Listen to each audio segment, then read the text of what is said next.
Oui, bonjour, dans la première interview de VSR ER, VSR comme la communauté web entrepreneur suisse romande, donc la communauté Facebook, et ER comme espace relationnel.org, c'est l'accès à mon blog. Voilà, donc pourquoi je mets les deux? Parce que cette vidéo sera mise dans la communauté VSR de Facebook, car l'interview que je vais faire aujourd'hui de Florence Delaune, elle est membre justement de la communauté VSR, donc la raison de cette interview. Et puis, espacerelationnel.org, c'est là où je vais insérer la vidéo qui sera accessible à tous. Voilà. Donc, comme vous l'avez bien compris, aujourd'hui, je vais parler de Florence Delaune, qui est spécialiste marketing facile dans l'univers de WordPress. Donc, c'est tout un univers, excusez-moi, à découvrir. Donc, elle aura beaucoup à nous dire là-dessus. Et je vais lui laisser la parole pour se présenter en quelques mots. À toi, Florence.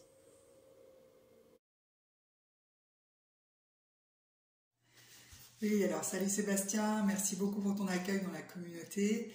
Alors moi je ne suis pas de Suisse, je suis française, je suis basée en France, mais on s'est connus, on s'est croisés sur Facebook et aussi à l'occasion de l'utilisation d'un système que tu connais bien. Du coup effectivement je te remercie de m'accueillir et de me laisser l'occasion de me présenter au niveau de la communauté et plus. Moi je suis basée à Rennes, donc en France, j'ai un parcours de coach, un coach plutôt en développement personnel pendant une douzaine d'années. Et il y a 2 ans, en fait, j'ai décidé de basculer dans ma passion, puisque finalement je passais tout mon temps libre à travailler ou à monter des projets en web marketing, etc. Et j'ai décidé de me lancer. J'ai 51 ans et je me suis dit à 50 ans, j'approchais les 50 ans, je me suis dit faut faire des choix. Et si vraiment c'est ça que tu veux pour les 30 années qu'il reste à travailler, eh bien autant faire les bons choix et oser se lancer. Donc je me suis fait accompagner aussi pour ça. Hein. J'ai suivi un coaching à distance, mais un coaching malgré tout. J'ai beaucoup travaillé sur moi pour monter ce projet. Je me suis formée aussi très sérieusement sur WordPress. Je fais vraiment une formation professionnelle et j'ai commencé à proposer mes services. Et puis ça a super bien fonctionné. Et 2 ans après, aujourd'hui, je suis assez bien chargée en commande de sites. Et puis je commence à vraiment développer aussi plus à fond le référencement naturel, le SEO. Donc cette année, même si j'ai pas mal travaillé la question, j'ai suivi pas mal de formations ici et là. Là, j'ai décidé, comme pour WordPress, de faire une formation professionnelle et certifiante pour moi me rassurer mes clients et pouvoir faire des offres professionnelles dans la foulée. Voilà, merci Florence pour ta présentation. Donc maintenant, on va passer à la première question sur les 11. Pourquoi est-il important d'avoir son propre site web?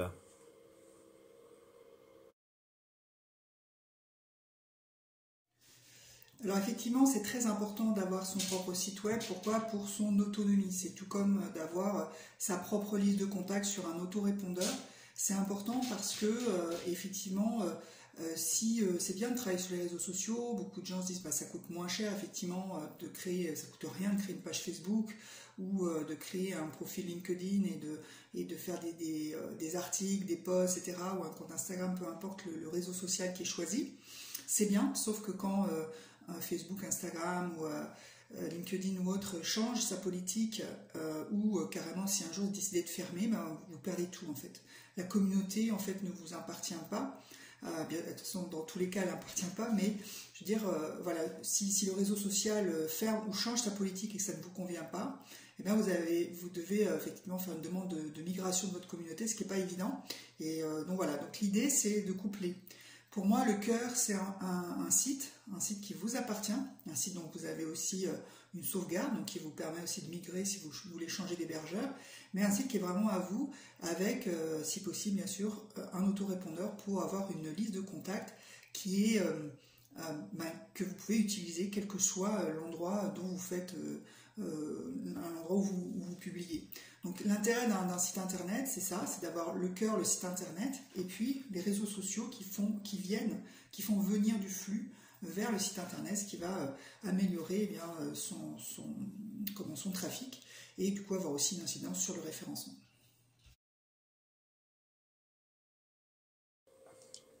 Voilà, alors merci Florence pour ta réponse fort instructive. Donc on va passer à la deuxième question. Pourquoi WordPress et pas un autre outil?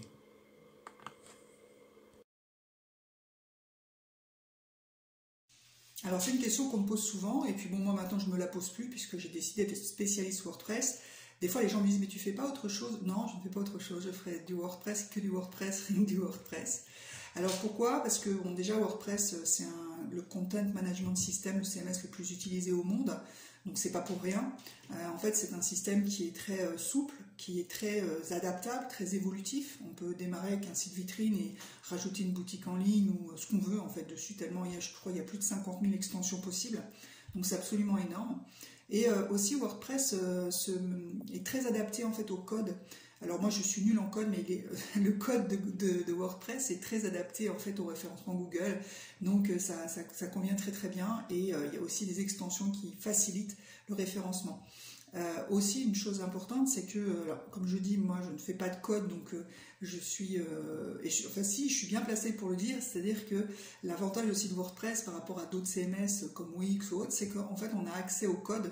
Donc si je veux faire une modification du code du site, eh bien, je demande à un codeur. Donc si vous savez coder, ben, vous pouvez aussi faire des modifications dans le code, et ça, ben, ça va vous permettre aussi eh bien, de mieux adapter votre site aux exigences notamment de Google, qui représente plus de 95% des recherches. Donc c'est surtout avec Google qu'on va travailler.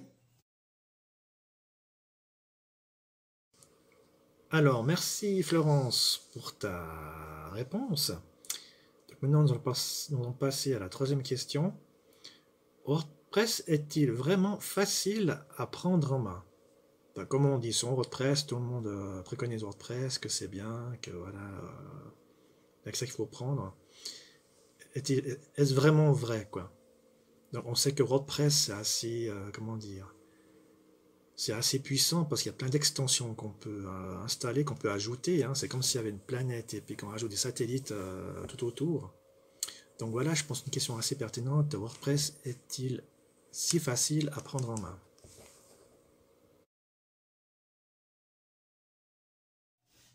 Alors c'est vrai et c'est pas vrai. En fait, WordPress c'est simple, effectivement, c'est relativement simple d'installer un WordPress et d'installer un thème et ensuite de commencer à publier.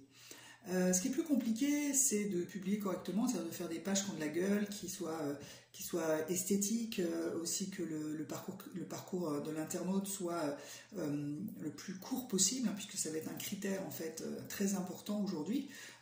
Donc il y a énormément de choses à voir. Il y a aussi choisir le thème, c'est pas toujours si évident que ça. Souvent on choisit le thème, enfin je vois beaucoup de gens qui choisissent un thème en fonction de l'esthétique, mais c'est pas ça en fait qu'on va chercher dans un thème. Donc il y a beaucoup d'erreurs qui sont commises.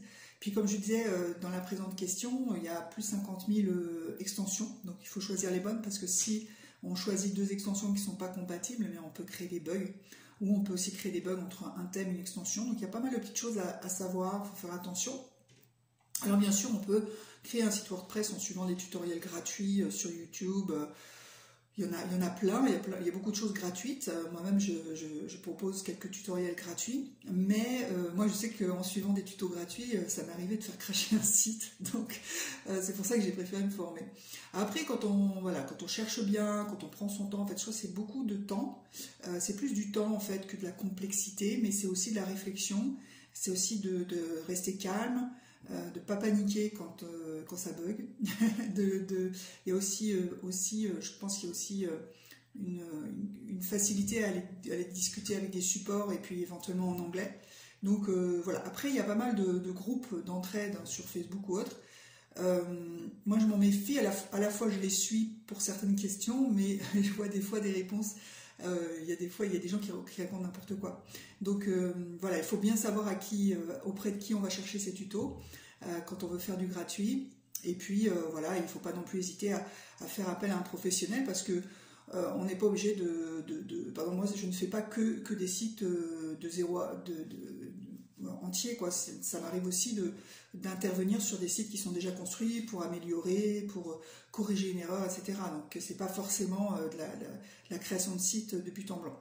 Donc voilà, pour répondre à ta question, c'est relativement facile à condition de savoir faire et à condition d'avoir du temps, de la patience et de bien réfléchir et de bien aller chercher ces informations au bon endroit, quoi.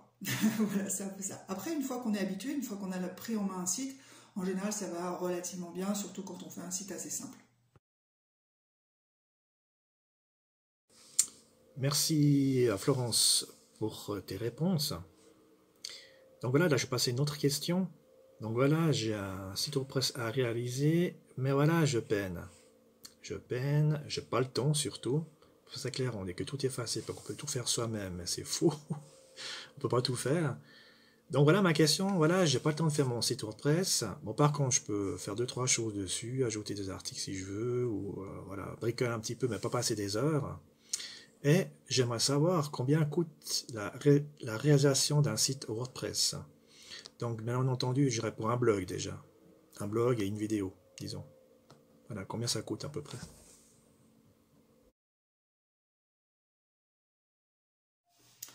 Alors, grande question, combien coûte un site WordPress?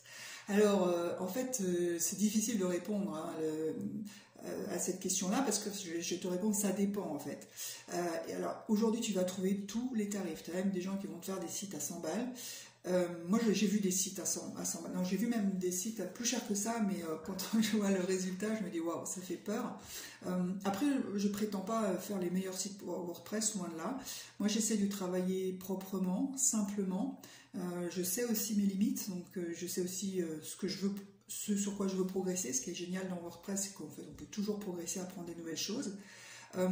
Donc, on va dire que ça va dépendre. Si un site complètement neuf à refaire de A à Z, avec un site vitrine, avec un blog en plus, et voilà, un site assez classique, mais qui tourne bien, avec éventuellement un autorépondeur attaché, etc. Pour moi, ça va tourner autour de 1500 €. Après, s'il y a une boutique en ligne, ça va être plus cher. S'il y a juste une landing page, bon, en même temps, ça revient à peu près au même, en fait. Parce que des fois, les gens disent, non, non, mais je veux juste une page. Mais une page, c'est jamais une page, parce que tu as la page d'accueil, même sur une landing page, mais tu as aussi la page de contact, tu as aussi les conditions générales, les mentions légales. Des fois, tu as des pages en plus que les gens n'ont pas prévues. Donc, on va dire, en gros, pour moi, un site vitrine bien fait avec un blog, ça tourne autour des 1500 €. Après, le site, il est prêt pour le référencement. Ça ne veut pas dire qu'il est référencé, puisque le référencement, ça prend du temps. Mais il est configuré pour, il est fait pour. Et en général, je donne des conseils aussi qui vont avec pour développer un peu le référencement.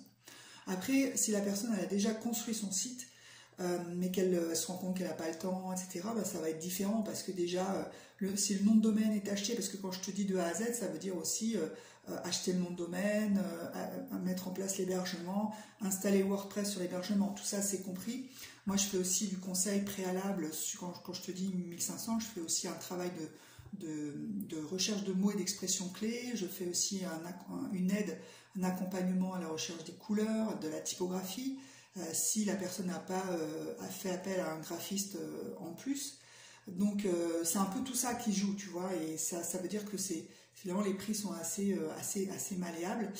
Après c'est vrai que si la personne a vraiment des difficultés financières, je peux des fois trouver des solutions. Mais je me suis rendu compte que en fait, plus les gens investissent de l'argent dans leur site, plus ils sont actifs. Donc voilà, moi je trouve que c'est aussi un principe d'abord de ne pas brader mon travail et puis aussi que la personne s'investisse vraiment dans la construction parce qu'en fait c'est une co-construction, c'est pas moi qui fais tout seul dans mon coin et qui tout d'un coup super comme un tour de magie sur le site méga génial quoi. Donc voilà, donc en gros ça tourne comme ça pour ma part en tout cas. Et il se peut aussi voilà, que la personne elle ait un site vitrine et que je lui rajoute juste un e-commerce pour qu'elle fasse une boutique en ligne. Auquel cas, ça c'est beaucoup moins cher. Et après, ça va dépendre aussi de la prise en main. C'est-à-dire que si je dois installer 50 produits, ça va coûter plus cher que si j'installe un produit et que ensuite la personne se débrouille toute seule. Moi, je fais des tutoriels toujours. Hein. Quand je finis un site, je demande à la personne de quel tutoriel elle a besoin. Je crée un espace client membre, enfin un espace client, une page client qui est privée, sur laquelle je mets des tutos pour que la personne puisse prendre en main. Donc tout ça, c'est compris.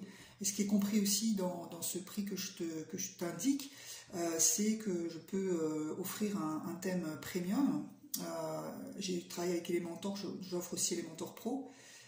J'offre aussi WP Rocket qui est une super extension. En fait, comme j'ai les licences illimitées, moi je fais une offre commerciale avec un certain nombre d'outils comme cela qui en fait coûterait déjà au bas mot 150-200 € à la personne. Donc tu vois, tu peux réduire ça.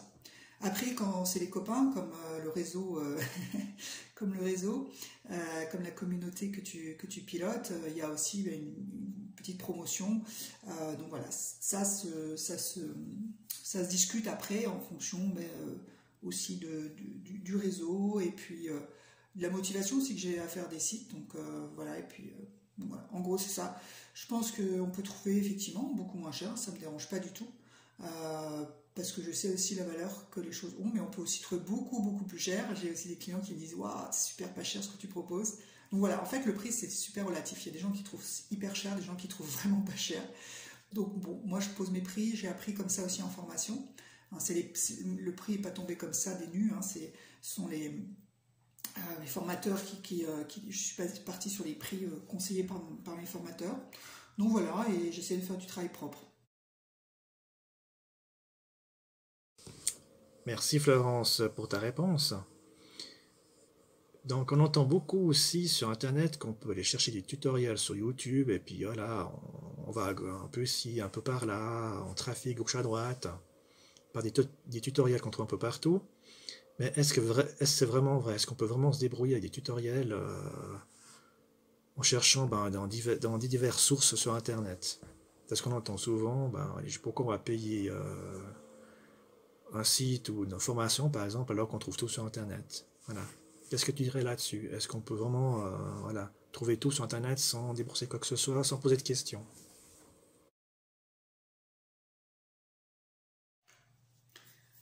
Alors, est-ce qu'on peut créer un site WordPress avec des tutoriels trouvés sur YouTube? Alors, j'ai un petit peu répondu à la question.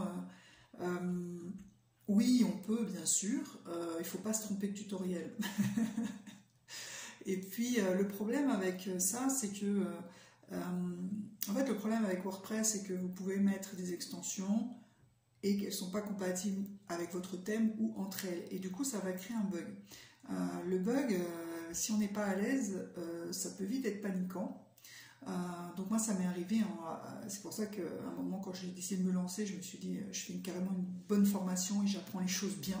Parce que le premier site WordPress que j'ai créé, je me suis retrouvée avec une page blanche et je ne savais pas comment faire, et donc j'ai dû faire appel à un webmaster qui m'a un petit peu engueulé en disant quand on ne sait pas, on ne fait pas. Donc oui, on peut.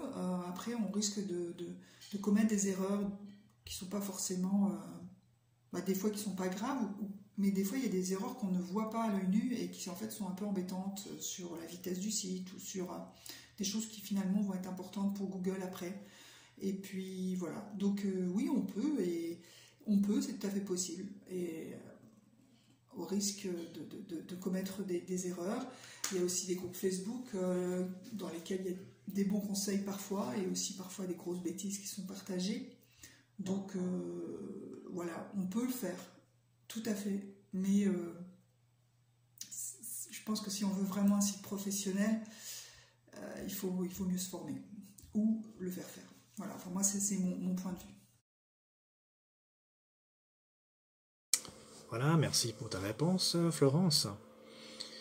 Donc une autre question. Je voulais savoir si après que j'ai réalisé mon site WordPress, voilà, j'ai donné à faire chez toi, voilà.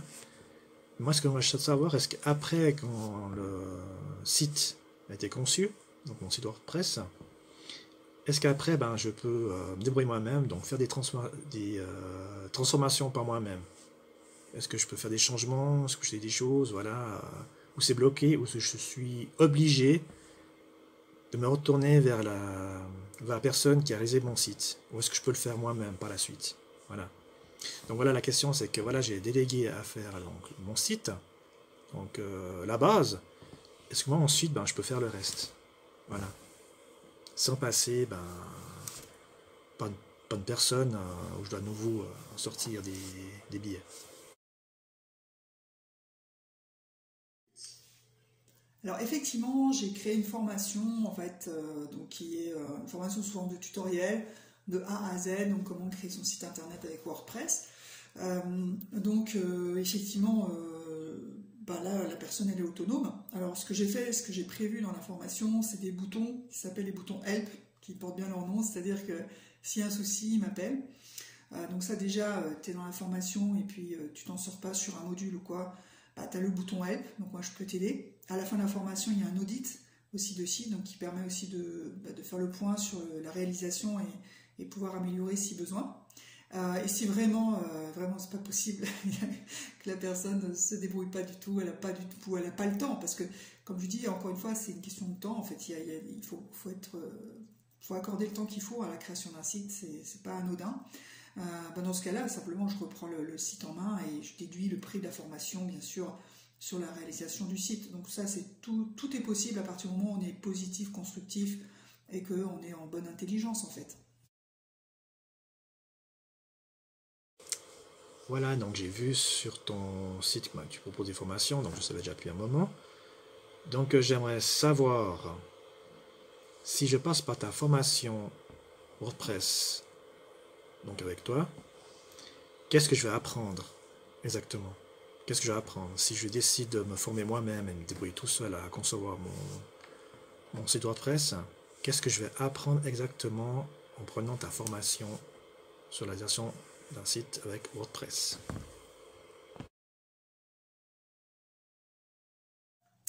Alors, si tu prends ma formation, qu'est-ce que tu vas apprendre? Tu vas apprendre à créer ton site de A à Z en commençant par comment préparer la création du site. Il y a toute une partie amont, on ne se lance pas comme ça dans WordPress en disant tiens, je vais prendre ce thème-là, puis poum, je vais me débrouiller. Non, c'est pas comme ça que ça se passe. Il y a toute une préparation avant. Donc, de la préparation à l'installation, l'achat du nom de domaine, la réservation de l'hébergement, l'installation de WordPress, le choix du thème, les extensions et toute la création du site. Il y a aussi quelques éléments sur le référencement, ou en tout cas l'ébauche. Donc cette formation WordPress est vraiment sous forme de tutoriel, pas à pas, et tu suis, et à la fin, si tout va bien, tu as un site. Ah, et puis j'aimerais savoir, Florence, est-ce que ton site est uniquement digitalisé? Ou est-ce qu'on peut se parler, échanger un peu? Là, je suis bloqué, là, j'aimerais te poser une question. Voilà. Est-ce que c'est souple? Est-ce que je peux, est-ce que tu es accessible? Voilà.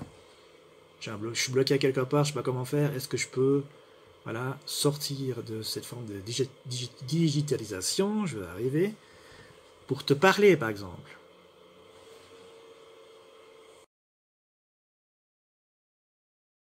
Alors la formation, oui, elle est complètement digitalisée. Par contre, tu as sur chaque module, en fait, il y a un petit bouton Help qui permet, en fait, de m'envoyer un message et de prendre rendez-vous pour résoudre le problème que tu rencontres. Donc, tu n'es pas totalement seul.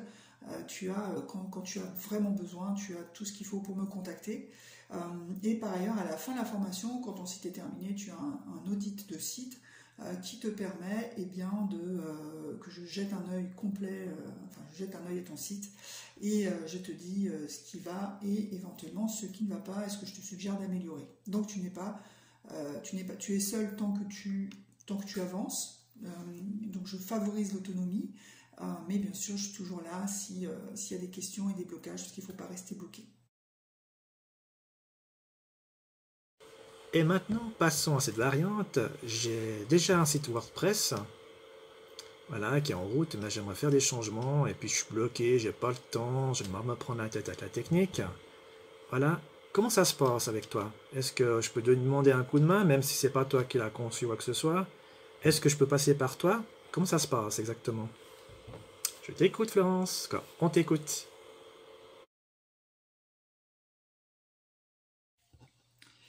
Alors, si vous avez un site WordPress que vous avez réalisé ou que vous êtes en cours de réalisation et que vous avez besoin d'aide, ben, en fait, c'est simple, moi j'interviens sur devis en fonction de vos besoins. J'essaie toujours de vous apporter le plus d'autonomie possible. Donc je fais des tutos aussi en fonction des besoins. Ça dépend aussi après du devis, bien sûr. Mais voilà, je complète en fait, je complète et je vous aide à finir ou à avancer sur votre site en fonction des besoins. Donc parfois, il arrive que les gens soient bloqués sur leur site. Le plus souvent, pour l'instant, ce que j'ai le plus souvent rencontré, c'est des personnes qui veulent ajouter une fonctionnalité comme WooCommerce ou comme mettre des bons cadeaux, comme rajouter un autorépondeur et le relier à leur site WordPress, des choses comme ça. Donc ça, voilà, ça je le fais et je le fais sur devis en essayant de rester le plus raisonnable possible, bien entendu. Et pour finir, une question fort intéressante, en tout cas pour ma part. Alors, qu'est-ce qui fait que je dois passer vers toi pour la formation ou pour réaliser le site WordPress ou de choisir quelqu'un d'autre? Qu'est-ce qui fait la différence entre passer par toi et quelqu'un d'autre? Voilà. On t'écoute, Florence. On t'écoute.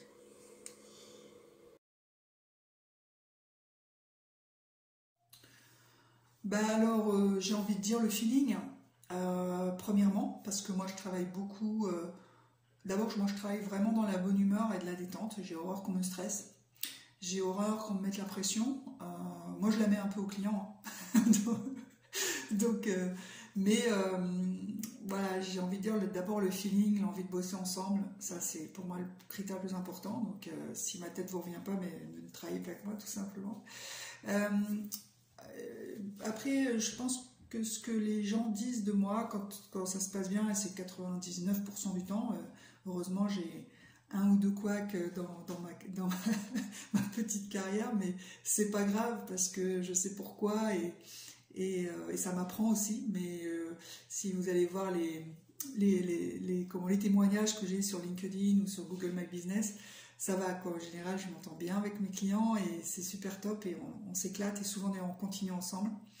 Euh, Souvent, c'est effectivement le temps que je passe, la patience que j'ai avec les personnes pour leur expliquer.